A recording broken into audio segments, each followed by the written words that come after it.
Hi, and welcome back to AI in 5. I'm your host, Simon Chris.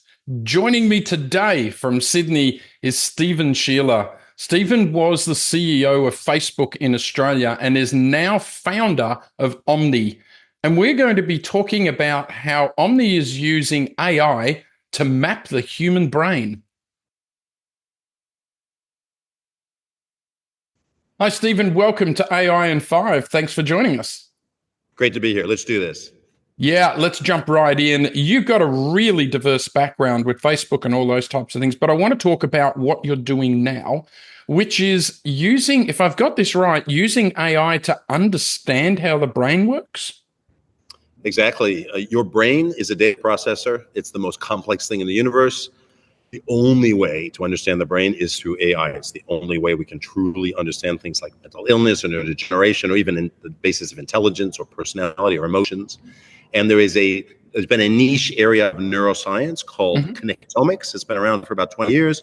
We're the first in the world to now commercialize that. We've built a platform. We've got dozens and hundreds of customers now. Thousands of people have benefited from our technology. So it's kind of AI to decode the brain to build useful tools for people like doctors.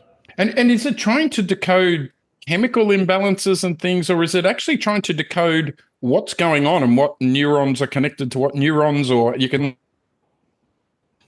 To simplify in just a couple seconds, your brain processes data. It's a big electrical. It's constantly electricity is flowing across your brain. It's doing different things when you're talking, when you're thinking, when you're moving, when you're doing nothing. Your brain is constantly firing. In fact, it has the power of like a low wattage light bulb powers the most powerful thing we know in the universe. It's amazing, but it is an amazingly complex. There's about 100 trillion parameters to your brain alone. Wow. And so there's no way to understand it except through AI.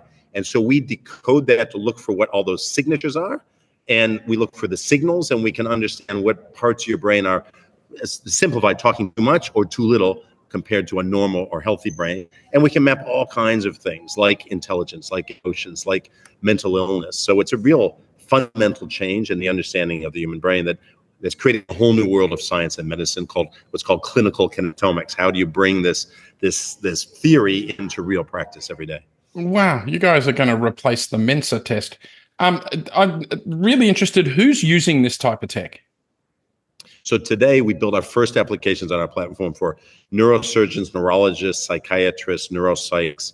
So we have a range of different applications for those types of doctors who are trying to solve problems with the brain. They're trying to diagnose, prognosticate, plan a treatment. What's the right treatment for whatever's wrong with your brain? And then how do you measure the response of that treatment of that brain to that treatment? So we built tools across that spectrum. And that's a very broad spectrum.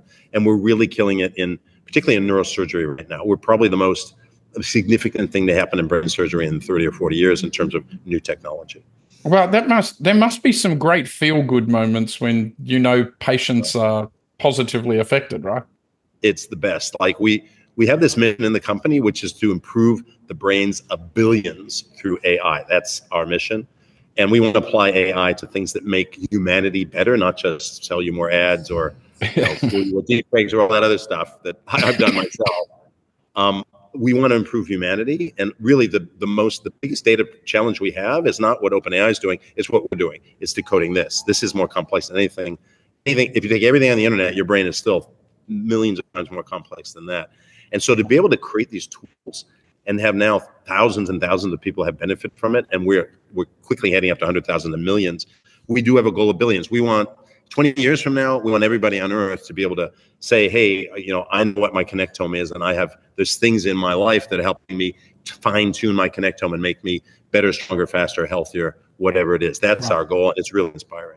Amazing. I think if it plotted my brain, it wouldn't find much. But we're right at time, but I love to ask everybody the same question, and I'll ask you.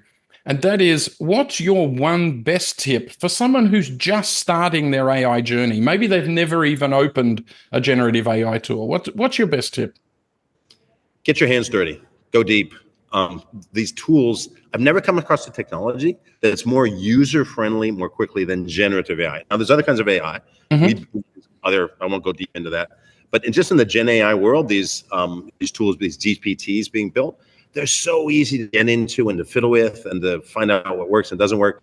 And so just get deep. That's what I suggest. Just go fast, get deep, and play around in the mud. And before you know it, you find things that you find the limits, of course, and then you find the things that are really amazing as well. Yeah. Wow. What a great AN5. Stephen, thanks so much for joining us. Great to be here. Thanks, Simon.